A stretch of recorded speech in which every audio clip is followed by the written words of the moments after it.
baca firman Tuhan, kita mau berdoa dulu ya. Terima kasih Bapak yang baik untuk hari ini, dikasih kesempatan lagi untuk bisa berbagi renungan firman Tuhan melalui live TikTok. Tuhan, biar kiranya Engkau ada untuk memberkati, memberikan hikmat dan pengertian bagi setiap kami maupun bagi setiap orang-orang yang lalu lalang di live talk ini. Atau mungkin dia nggak masuk ke live talk ini tapi dia cuma stay aja di sambil scroll. Tapi Tuhan, biar kiranya ada damai sejahtera, ada kebijaksanaan, ada pengertian, ada sukacita yang kami dapatkan dari Tuhan, yang kami gak bisa dapetin dari tempat lain. Itu sebabnya kami masih mau mengasihi Tuhan, kami masih mau kejar Tuhan, kami masih mau hidup di dalam Tuhan, karena kami tahu itu yang benar. Dan biar firman ini gak kembali dengan sia-sia, tapi bisa tersimpan dalam hati kami, dan itu bisa terpancar sehingga banyak orang bisa lihat Kristus ada dalam kehidupan kami. Terima kasih dalam Tuhan Yesus, amin. Kita mau baca dari Galatia yang ke-6, pasal yang pertama.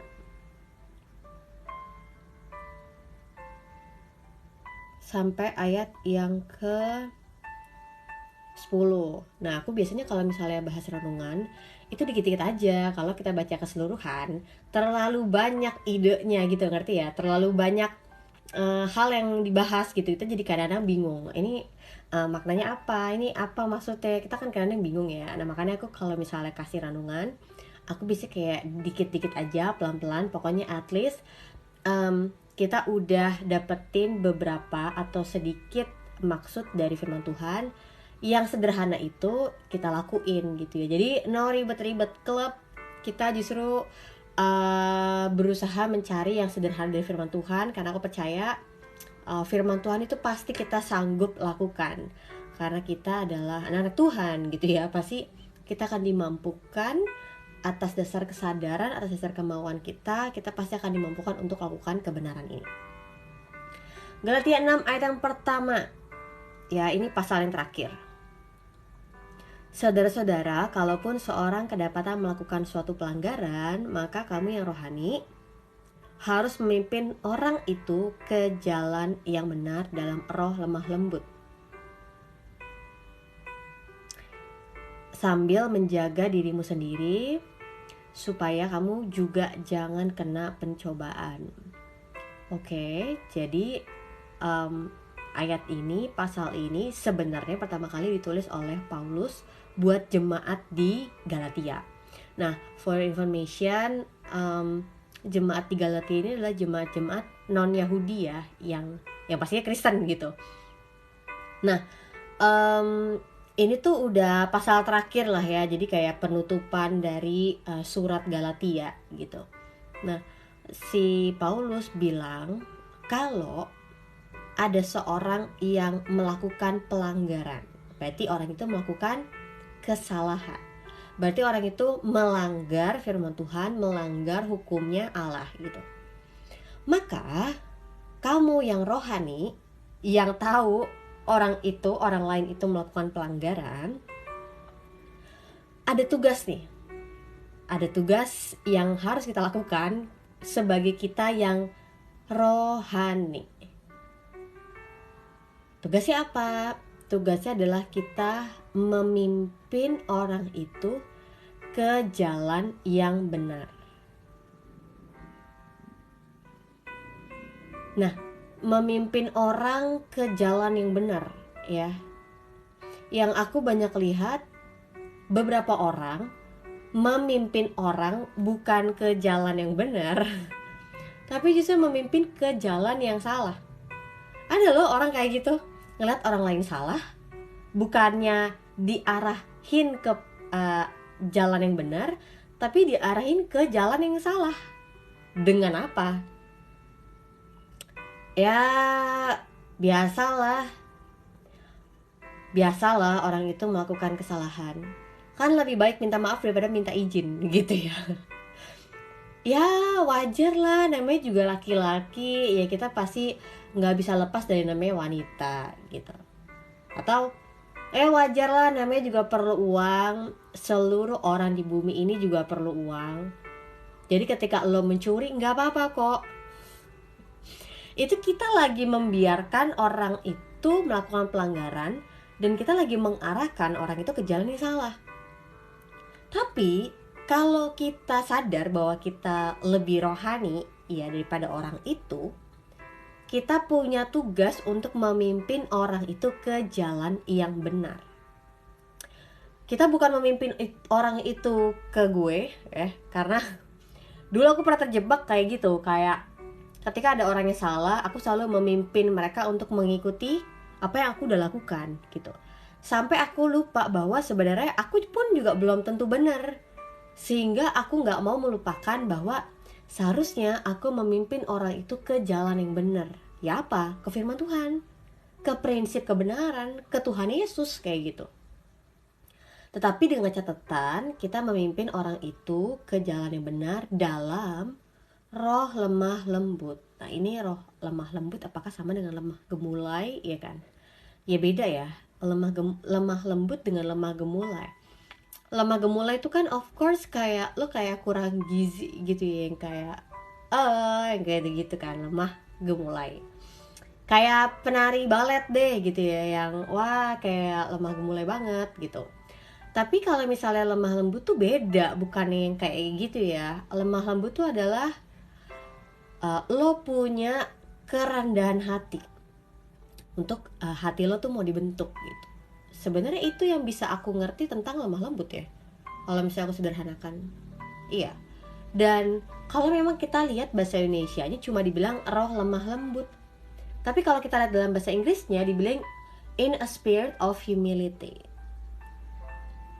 Maksudnya apa gitu ya, roh ke rendah hatian. Jadi semangat atau roh kerendahan hati ini hanya dimiliki bagi orang-orang yang udah hidup oleh karena Roh Kudus. Jadi lemah lembut itu bukan karena usaha kita gitu ya. Kayak gue sebagai orang Kristen gue harus lemah lembut.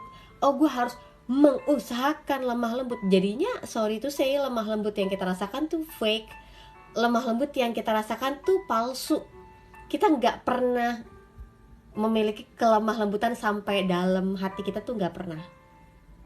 Nah, kenapa aku bilang bahwa lemah lembut atau kerendahan hati tuh hanya dimiliki bagi mereka yang hidup oleh karena Roh Kudus. Ya, karena menurut aku rendah hati itu bukan hanya moral rendah hati. Karena aku percaya semua manusia udah jatuh dalam dosa dan moral manusia itu juga udah rusak. Meskipun kita lihat ada banyak orang di luar sana yang mereka bukan orang yang takut akan Tuhan, tapi mereka bisa punya kerendahan hati. Tapi aku percaya seseorang untuk bisa punya kerendahan hati itu part of pekerjaan dari Roh Kudus gitu. Meskipun ya mereka nggak pernah datang ke gereja, mereka nggak pernah percaya sama Tuhan Yesus, tapi aku percayanya itu adalah bagian dari Roh Kudus, pekerjaan Roh Kudus gitu. Karena benar deh, kita tuh jatuh dalam dosa, itu udah merusak seluruh hidup kita, mau itu jiwa, pikiran, roh maupun fisik kita. Kak, aku pengen curhat, kok bisa sih? Oke, tulis aja ya, aku sambil ngomong. Nah, back to topic, sambil psikologi mau tulis curhatannya, monggo ya. Nah, jadi orang yang hidup oleh Roh Kudus, dia akan bisa menghasilkan yang namanya kelemah lembutan dan rendah hati. Pernah gak sih ngeliat ada orang yang dia rendah hati tapi sebenarnya enggak gitu. Kayak lo rendah hati tapi dengan tujuan untuk memuliakan diri lo. Lo rendah hati tapi untuk taking advantage gitu. Lo rendah hati tapi lo mau mengambil perhatian dari banyak orang supaya tertuju ke lo gitu.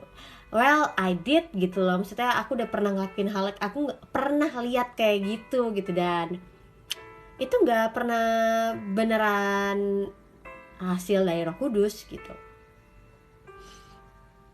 Nah, jadi ini kalimatnya sederhana ya, bahwa ada orang yang lebih rohani melihat orang yang melakukan pelanggaran punya tugas sederhana. Pertama, pimpin orang itu ke jalan yang benar dengan roh lemah lembut, yang tadi dengan roh kerendah hatian, sambil menjaga diri kita sendiri supaya kita jangan kena pencobaan. Nah, kalau kita lihat dari firman Tuhan ini dikasih clue-nya nih, bahwa kita yang lebih rohani, ketika kita pimpin orang ke jalan yang benar, kita mesti aware, kita mesti jaga diri kita juga. Jangan sampai kita kena pencobaan, karena kita bisa seperti itu. Ya, pernah gak sih kita kayak sebenarnya ini pencobaan orang lain, ini sebenarnya masalah orang lain, kenapa gue jadi ikut-ikutan gitu ya? Iya, karena kita nggak menjaga diri kita. Kita perlu jaga diri kita, tahu.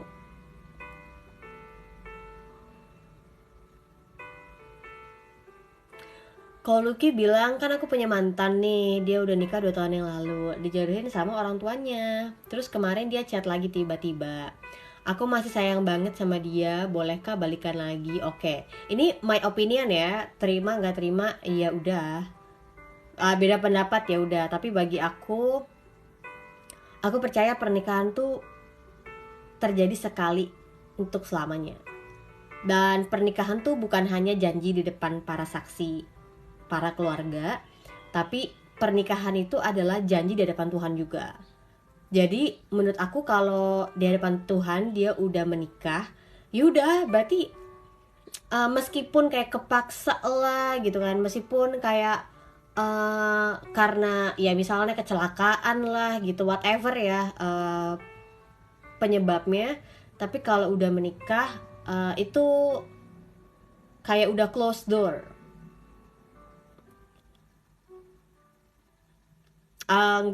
Nggak aku saranin untuk kembali ke dia, karena di hadapan Tuhan pasangannya dia gitu, udah bukan orang lain lagi. Menurut aku ya, kalau kepercayaan aku gitu.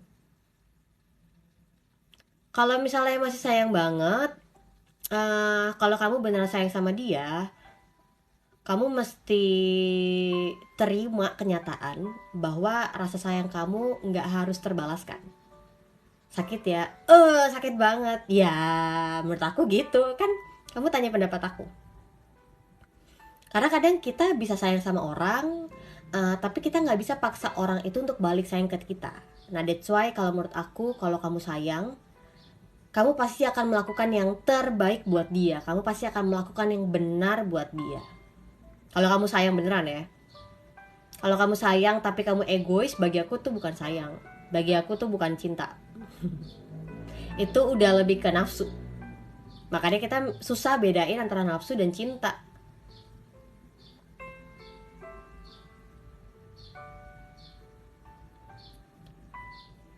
Ini kalau lu cewek atau cowok sih? Kayaknya cewek ya? Atau cowok? Tapi namanya Lucky cowok. Ya menurut aku itu sih. Even misalnya dia balik terus dia bilang masih sayang, tapi the ugly truth-nya, kebenaran yang pahit, apalagi ngomongnya ya, kenyataannya, kalau lo sayang sama dia, lo akan melakukan yang benar buat dia. Lo akan melakukan yang terbaik buat dia. Dengan apa? Ya dia sebagai perempuan yang udah menikah, dia masih bertanggung jawab dengan suaminya. Dia masih ingat janji dia sama Tuhan. Dia masih ingat bahwa dia tuh menikah bukan karena apa ya, keputusan dia doang. Nanti gimana kalau misalnya dia punya keluarga? Gimana kalau dia punya anak? Dia tinggalin gitu aja dan kita pergi dengan dia ninggalin anaknya. For me itu nggak bagus.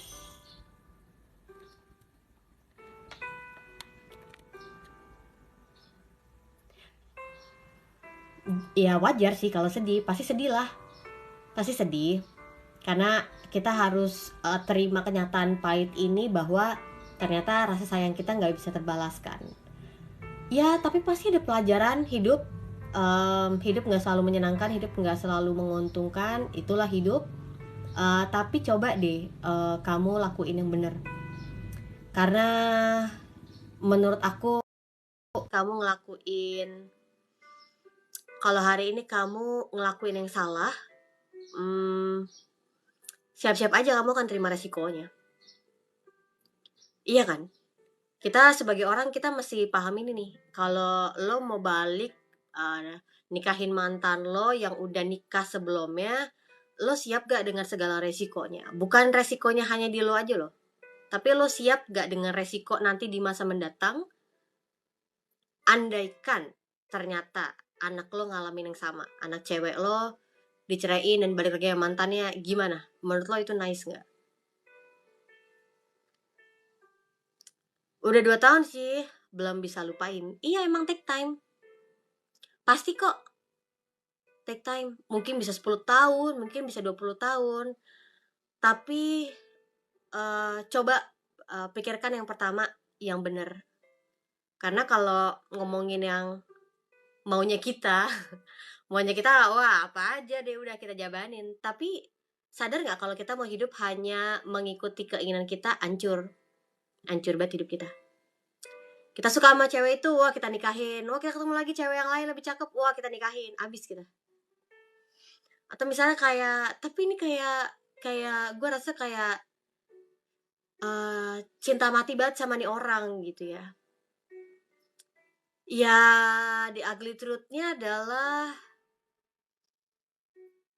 lo mau hidup berdasarkan perasaan lo, membiarkan hidup lo diatur oleh perasaan lo, atau lo mau hidup dengan menguasai perasaan lo. Beda ya, beda. Yang satu adalah membiarkan lo 100% lo dikuasai sama perasaan lo, tapi satu lagi adalah lo jadi taking control over your affection ya, perasaan, pikiran gitu. Lo yang taking control. So mungkin ini klise banget ya, tapi hopefully one day lo bisa lebih tenang, lo bisa terima kenyataan ya Koluki, karena ya ekspektasi kita aja. Dan maksudnya kita masih hidup di masa lalu. Hiduplah di masa kini. Hiduplah di saat ini. Meskipun itu berat banget lah. Tapi hiduplah di saat ini, masa kini, daripada hidup di masa lalu. Capek tahu hidup kita di masa lalu.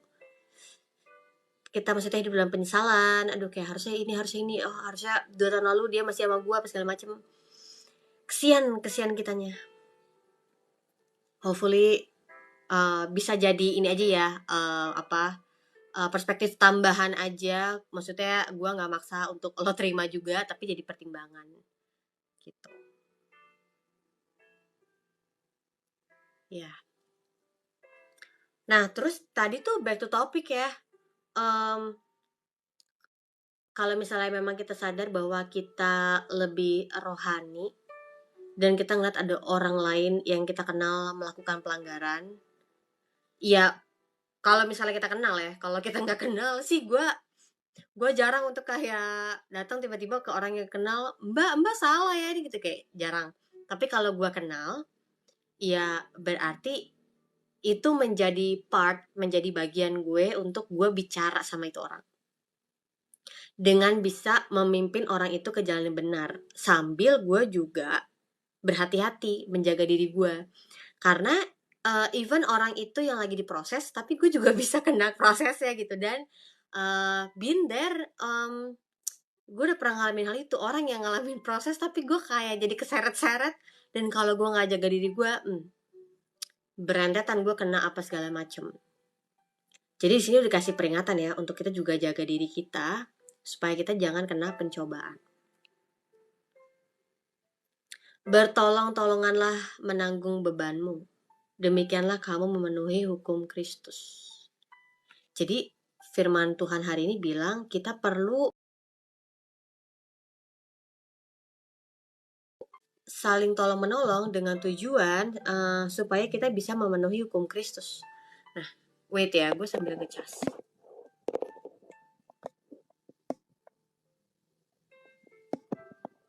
Oke. Nah, bicara tentang hukum Kristus, apalagi tuh hukum Kristus? Kalau kita sepanjang di kitab Galatia, kita udah pernah dengar tentang hukum Taurat. Tapi ini hukum Kristus apalagi ya kan? Nah, jadi hukum Kristus ini sebenarnya adalah sebuah sebutan yang Paulus gunakan. Karena Paulus gak mau pakai hukum Taurat gitu ya, karena nanti bakal disalahpahamin. Tapi Paulus menggunakan penyebutan hukum Kristus. Karena sebenarnya gini, di dalam Kristus kita juga ada hukum. Nah, ini orang yang sering kali salah ya. Mereka cuma lihat, oh ada hukum perjanjian lama, ada hukum Taurat. Tapi bagi aku, di dalam Kristus juga ada hukumnya gitu. Iya, kita lihat deh pengajaran Yesus, perintahnya Yesus, larangan Yesus. Ini kan bisa jadi hukum gitu ya. Bagi kita untuk kita bisa, oh oke, ini nggak boleh. Oh oke, ini nggak disaranin. Oh oke, ini keliru gitu. Jadi ternyata untuk kita bisa memenuhi hukum Kristus, kita harus saling menolong dalam menanggung beban kita. Nah, seberapa banyak sih orang sekarang yang berani menceritakan bebannya ketika hidup menjadi orang Kristen kepada sesama orang Kristen? 1, 2, 5? Apa semua orang Kristen kayak gitu? Ya, aku ngerti ada beberapa orang yang nggak percaya sama orang dalam gereja. Ya karena banyak isu, tapi aku cuma mau katakan bahwa untuk kita bisa melakukan perintah Yesus, untuk kita bisa melakukan apa yang jadi kehendak Yesus, kita tuh perlu saling tolong-menolong. Karena kita nggak bisa berdiri sendiri, menjadi kuat sendiri, nggak bisa. That's why kita perlu sesama orang Kristen, sesama orang percaya untuk saling menolong, saling mendoakan, apalagi saling mengingatkan. It's okay kalau misalnya kayak, aduh gue kelihatan lemah nih sama mentor gue. Gue kelihatan nih gue baru aja ngelakuin dosa, aduh gue abis ngudut gitu, aduh kayak gue abis ngelakuin yang hina banget nih, aduh gue kayak gak bisa lepas sih dari hal ini. Ya tapi kalau misalnya kita punya mentor atau kita punya saudara dalam Kristus, kita bisa saling bantu. Contoh misalnya kayak gini, jadi waktu itu gue ada teman yang kita sama-sama baca firman Tuhan sama-sama, dan gue bilang sama dia kayak, gue lagi berat banget, gue kayak lagi dalam tahap pemulihan luka batin, gue bilang kayak gitu. Gue nggak mau langsung diburu-buru untuk pelayanan kayak di gereja gitu ya. Gue lagi butuh bener-bener banyak istirahat. Gue nggak mau kayak terlalu tiba-tiba dikasih banyak jadwal pelayanan. Gue takut, aku bilang gitu. Gue merasa kayak gue lagi nggak bisa melayani. Dan dia kayak, oh it's okay style gitu. Tapi at least pokoknya kita tetap batasin dan segala macam ya. Iya. Nah dari situ kayak gue berani untuk kayak membuka yang gue lagi alamin gitu. Rasa sakit, rasa takut, rasa khawatir. Demikian juga gue katakan hal itu kepada mentor gue gitu ya, kayak gue lagi bingung nih kemana sih arah gue hidup, gue lagi bingung Tuhan tuh maunya apa, kok kenapa doa gue gak dijawab-jawab dan banyak hal. Dan firman Tuhan hari ini bilang, bertolong-tolonganlah menanggung bebanmu, demikianlah kamu memenuhi hukum Kristus. Ya, pengertian kita untuk kita bisa saling tolong-menolong ketika kita menanggung beban kita selagi kita lagi menjalani hidup di dalam hukum Kristus. Sebelumnya Paulus sudah kasih tahu bahwa kalau kita tahu bahwa kita yang lebih rohani, kita melihat orang yang salah, ya kita harus memimpin orang itu dengan lemah lembut ke jalan yang benar. Oke, jadi ini nyambung ya, yang Galatia 6 ayat yang pertama sampai ayat yang kedua. Lo nggak usah takut untuk kayak orang lain akan nganggep lo rendah, atau kayak lo miskin, lo nggak tahu apa-apa, lo bodoh gitu, lo di sini-sini mulu gitu kan masalahnya. Karena di ayat yang pertama udah dijelasin kalau kita yang rohani, kita perlu membimbing orang yang lagi melakukan pelanggaran untuk tetap berjalan menuju ke jalan yang benar, sambil kita juga jaga diri nih yang lebih rohani. Dan kita memimpin orang yang salah itu dengan roh lemah lembut, dengan kerendahan hati, dengan lemah lembut. Jadi kenyataannya memang tidak seperti itu gitu ya. Kalau kita mau terbuka sama orang gereja, orang tuh kayak, kalau kamu ngalamin keterpurukan berarti kamu akan langsung ngalamin kutuk, langsung kayak dihina-hina gitu kan. Well, I'm sorry, Kalau ada teman-teman yang mengalami kayak gitu, tapi kalau kita dianggap, remeh atau bahkan menjadi bahan, olokan di gereja, well, I'm sorry to hear that, dan mau nggak kalau kita tidak melakukan hal yang sama? Mau nggak kita untuk menolong orang lain tanpa kita merendahkan orang lain? Mau nggak kita dengan lemah lembut, kita mau tolong orang lain untuk balik ke jalan yang benar? Mau nggak kita menolong orang lain sampai kita jaga-jaga untuk kita jangan juga jatuh ke dalam pencobaan?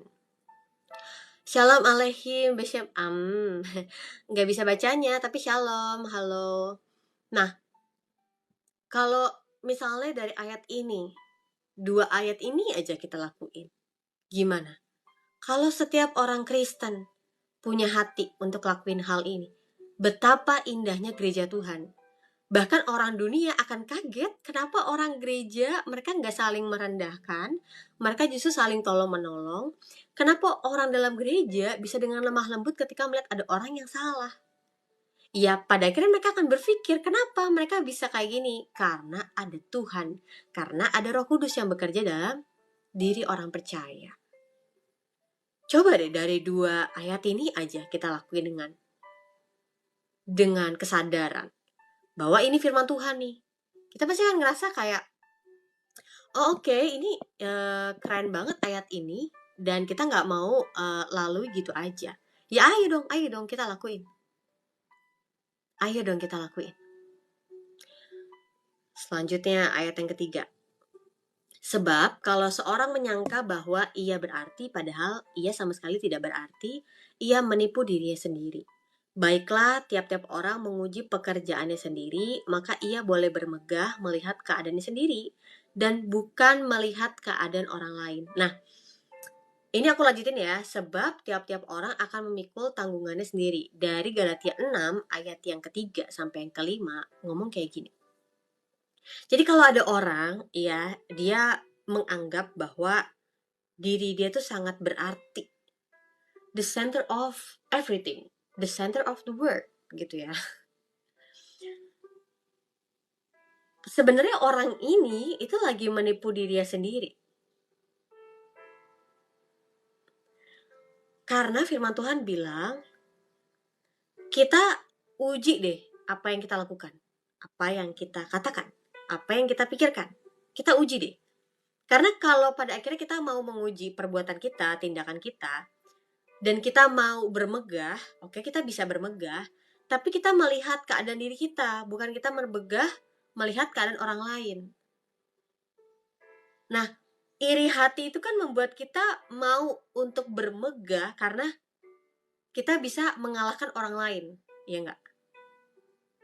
Kenyataannya, iri hati itu adalah bukan dari buah roh gitu ya. Iri hati itu sama sekali bukan hasil dari buah roh, tapi dari buah kedagingan gitu.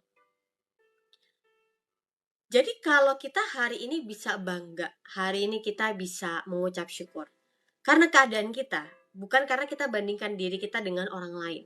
Salah. Makanya kalau hari kita lihat, wah ternyata hidup gue 2023 bulan Oktober ini lebih baik ya daripada Januari 2023. Ya ayo dong kita bandingkan diri kita dengan diri kita di tahun ini. Kita keliru kalau kita hanya mau bandingkan diri kita sama orang lain.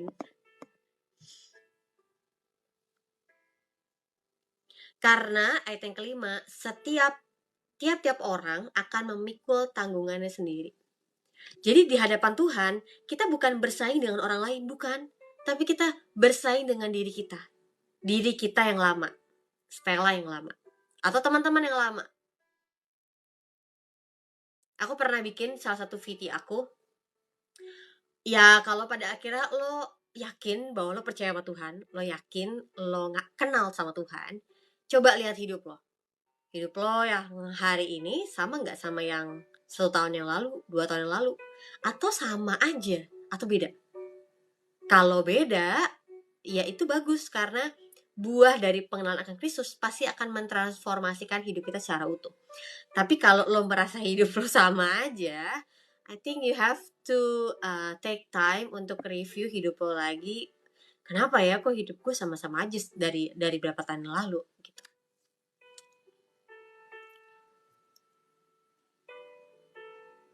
ayat yang ke-6, dan baiklah dia yang menerima pengajaran dalam firman, membagi segala sesuatu yang ada padanya dengan orang yang memberikan pengajaran itu.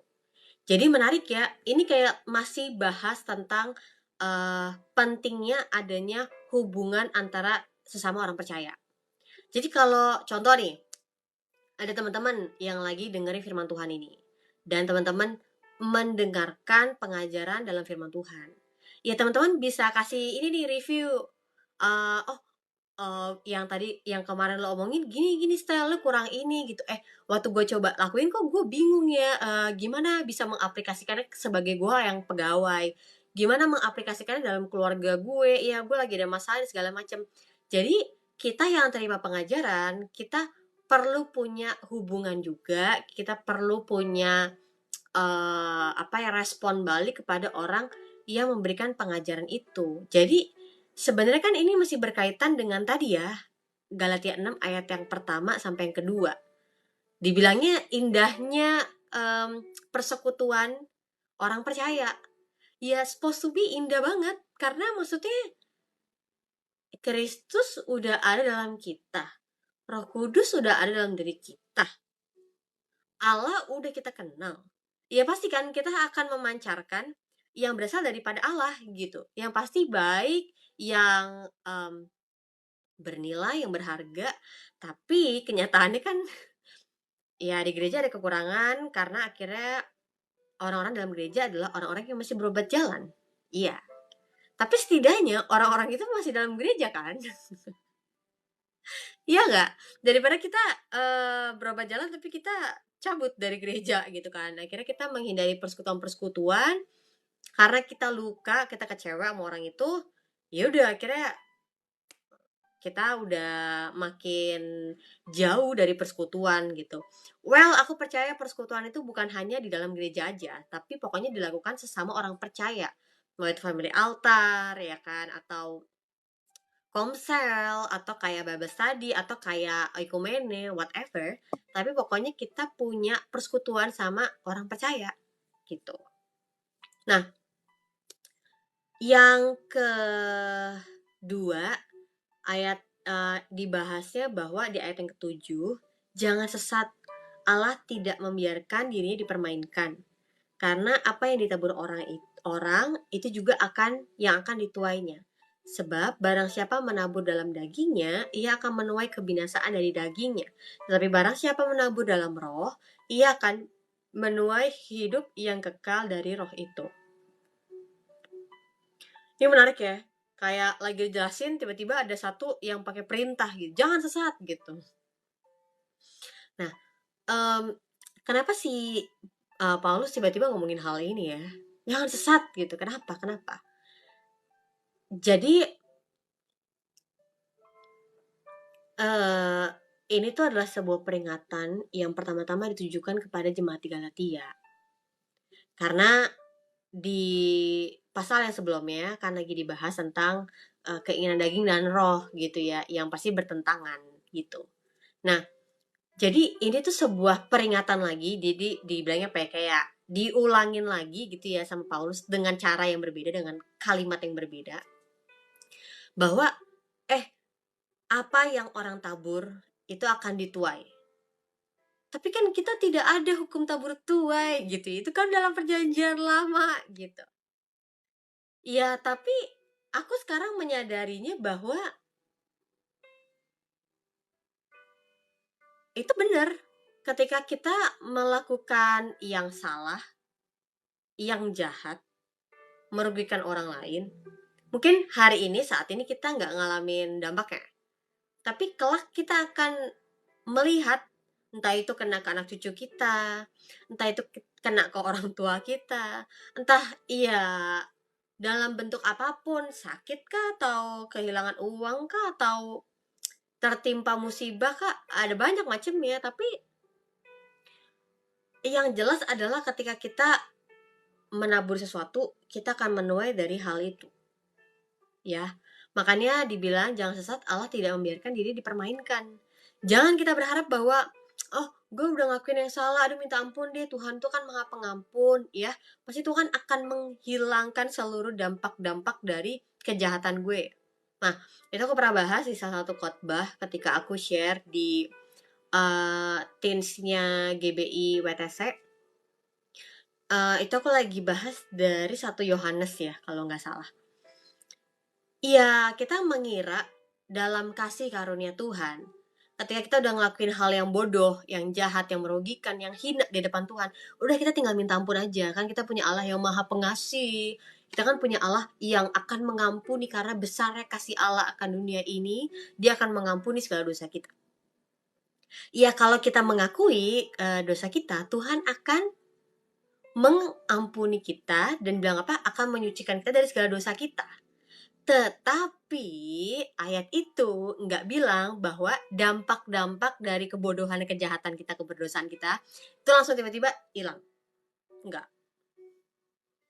Tetap ada resikonya. Dan ini yang anak-anak muda nggak mau denger. Karena anak-anak muda maunya have fun tanpa mendapatkan resiko.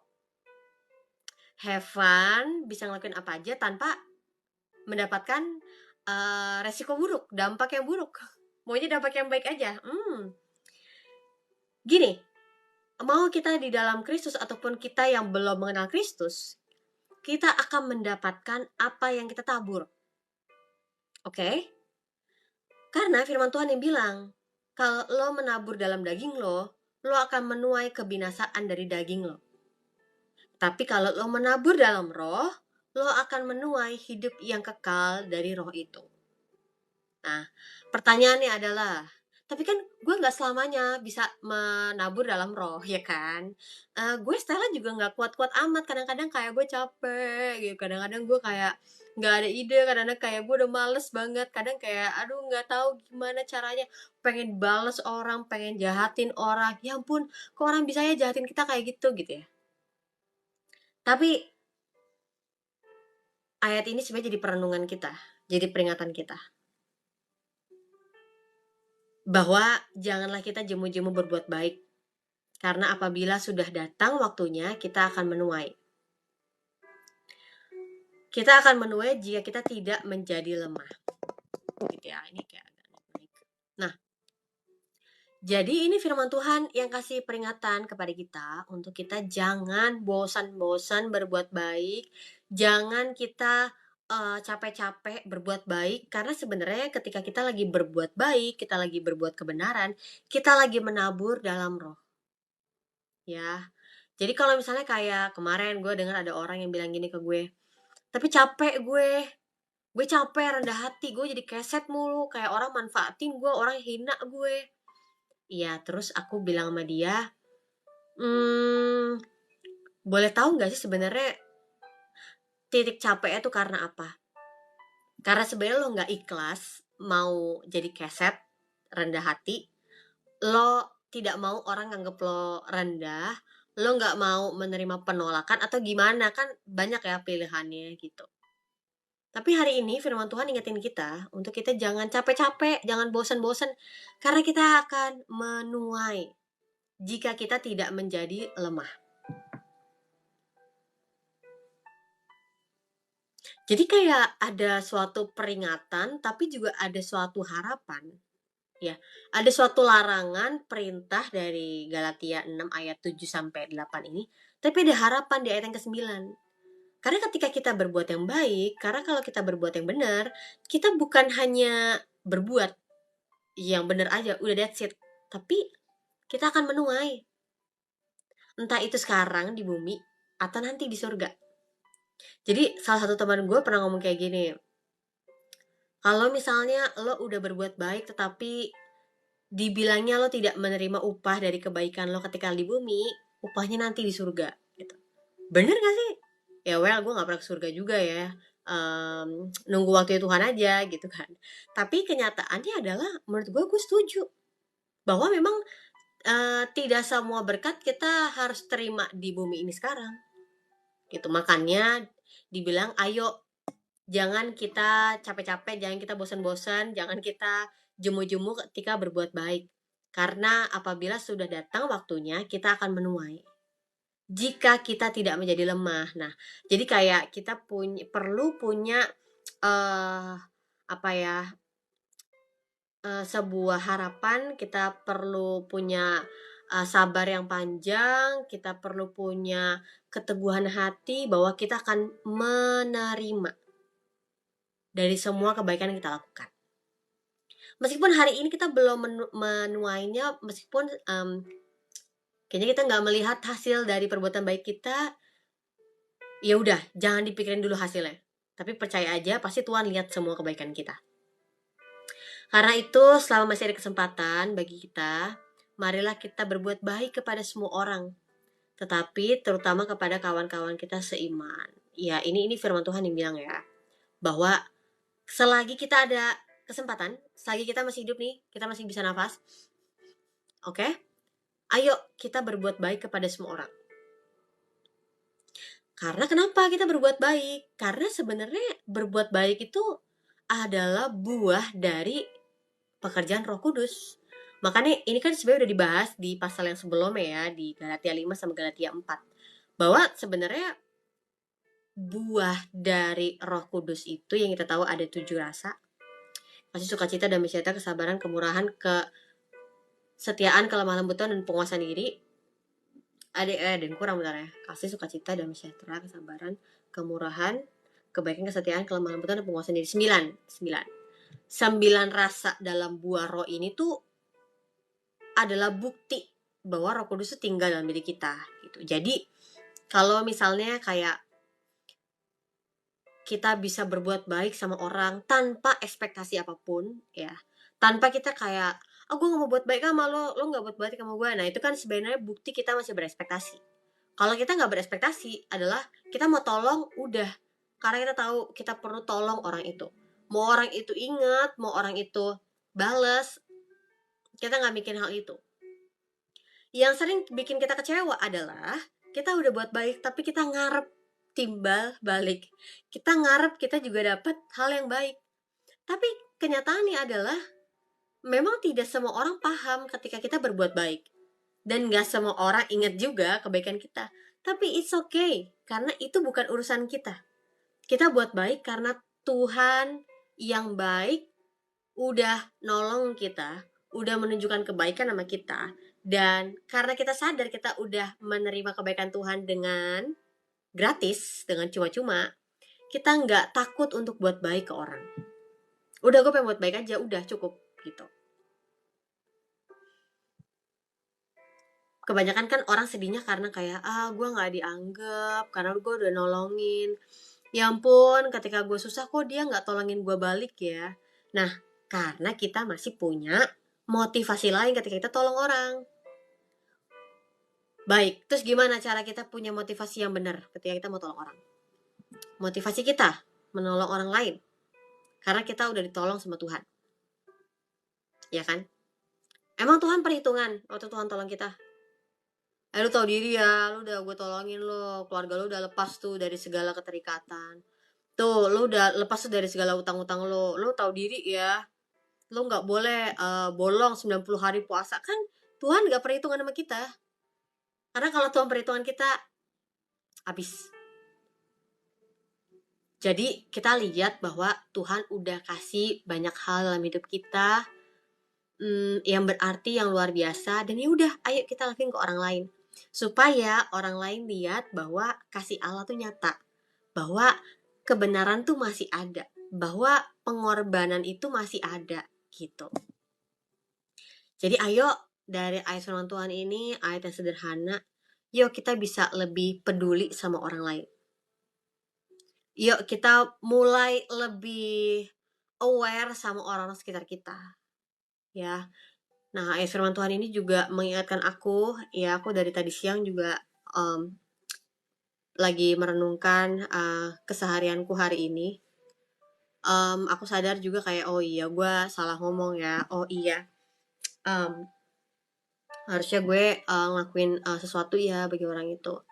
Oh, harusnya gue bisa ngampunin ya orang itu. Ya, take time, memang take time. Ketika kita percaya sama Tuhan, memang tubuh jasmani kita nggak langsung semuanya supaya kudus dan suci gitu ya. Maksudnya tubuh kita kan ini kan nggak langsung yang kayak membuat kita kayak wah semuanya serba instan dan cepat gitu ya. Tapi kan tubuh jasmani kita juga perlu untuk dilatih. Jadi hari ini ada pertobatan bagi yang mendengarkan katakan ye. Ye ada, gue juga bertobat ya ketika dengar firman Tuhan ini untuk kita lebih peduli sama orang sekitar kita. Untuk kita jangan hidup hanya untuk diri kita sendiri karena percayalah lo nggak akan ketemu jawabannya. Tapi makna hidup lo bisa lo temukan ketika lo bisa menolong orang lain. Ketika lo bagiin hidup lo buat orang lain. Ketika lo bagiin berkat Tuhan ke orang lain. Berkat ini kan nggak cuma melulu tentang masalah uang. Berkat ini kan nggak melulu tentang hal-hal yang materi. Tapi lo bisa bagikan insight, value hidup. Lo bisa berikan semangat. Lo bisa berikan harapan yang lo punya ke orang-orang lain yang lagi butuh harapan. Jadi kemarin gue sedikit promo YouTube gue ya. Jadi YouTube gue namanya sama Kamiko Stella juga, teman-teman bisa dengerin. Jadi di YouTube itu konsepnya agak beda sama yang di TikTok ini karena di YouTube itu gue lebih banyak isi renungan, terus gue isi Bible study, gue isi khotbah, terus gue isi apa lagi ya? Ya renungan harian gitu ya. Terus gue membagikan podcast. Nah, jadi gue sempat berpikir bahwa gue pengen mengundang teman-teman gue yang punya pengalaman, punya value hidup untuk bagiin hal itu ke para pendengar lewat podcast. Makanya gue namain podcast gue adalah Spoiler Kehidupan. Dengan tujuan, kita yang muda-muda, kita mungkin belum mencapai umur 40 tahun gitu ya. Kita belum menghadapi sebuah tahapan hidup, misalnya sebuah titik grieving gitu. Atau kita belum pernah ngalamin krisis dalam kehidupan kita. Atau kita mungkin belum tahu sebenarnya apa sih pergumulan orang-orang dewasa gitu ya. Tapi lewat spoiler kehidupan ini, kita bisa lihat dari perspektif orang lain. Oh, ternyata ketika misalnya, ketika kecewa sama pemimpin seperti itu ya. Oh, ketika ditinggal oleh pasangan hidup seperti itu ya. Oh, gini ya rasanya cinta dan berharap untuk masa depan bangsa gitu. Nah, akhirnya kemarin itu gue recording dulu sama teman gue yang tadinya kerja untuk di bawah kepresidenan, tapi akhirnya dia bisa di luar dari pemerintahan tapi mensupport untuk kebijakan pemerintah. Nah, singkat cerita, waktu gue pengen denger gitu ya hatinya dia sebagai orang yang pernah bekerja di pemerintahan, dan kayak bener banget ya, kayak setiap kita pasti pernah punya pertanyaan kayak apa sih yang gue lakukan dalam hidup gue tuh mau diarahin kemana, manfaat gue tuh buat siapa aja gitu loh. Dan ketika gue dengerin cerita dia, gue kayak wah, hatinya keren banget, hatinya luar biasa banget untuk bisa menolong orang-orang yang tentunya di area mereka gitu ya, di kelautan, bisa menolong nelayan-nelayan itu untuk punya hidup lebih sejahtera. Dan di sisi lain Indonesia sebagai negara yang ya punya area kelautan yang besar gitu ya, juga memiliki kemakmuran gitu. Dan kayak gue denger itu kayak wah keren banget, gue kayak kak lo keren banget gitu. Nah itu nanti akan launch di Senin minggu depan tanggal berapa tuh? Tuh kok, ini 17 hari Selasa. 17, 18, 19, 20, 21, 22, 23 Oktober.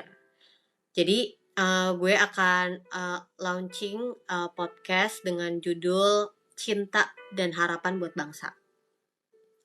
Nah, semoga teman-teman yang tertarik bisa nungguin 23 Oktober. Itu sebabnya coba deh lihat dulu di YouTube gue. Lihat-liatin podcastnya. Semoga itu bisa menolong teman-teman. Kalau misalnya teman-teman kayak lagi banyak waktu kosong, berbagi perspektif aja gitu ya. Dan semoga itu bisa menolong sehingga setidaknya ada hal baru, ada hal yang positif yang bisa gue bagiin buat teman-teman di luar sana lewat YouTube gue. Nah, terus yang mungkin juga baru pertama kali ya bisa follow Instagram gue juga, karena sebenarnya konten di TikTok sama Instagram gue agak beda gitu, sama di YouTube beda apalagi gitu ya. Jadi gue memang sengaja beda-bedain supaya akhirnya semua orang bisa lihat dari berbagai sosial media yang gue punya, yang platform yang berbeda. Nah, itu aja sih yang jadi renungan hari ini. Karena begitu banyak orang sekarang udah fokusnya ke diri sendiri, bener nggak?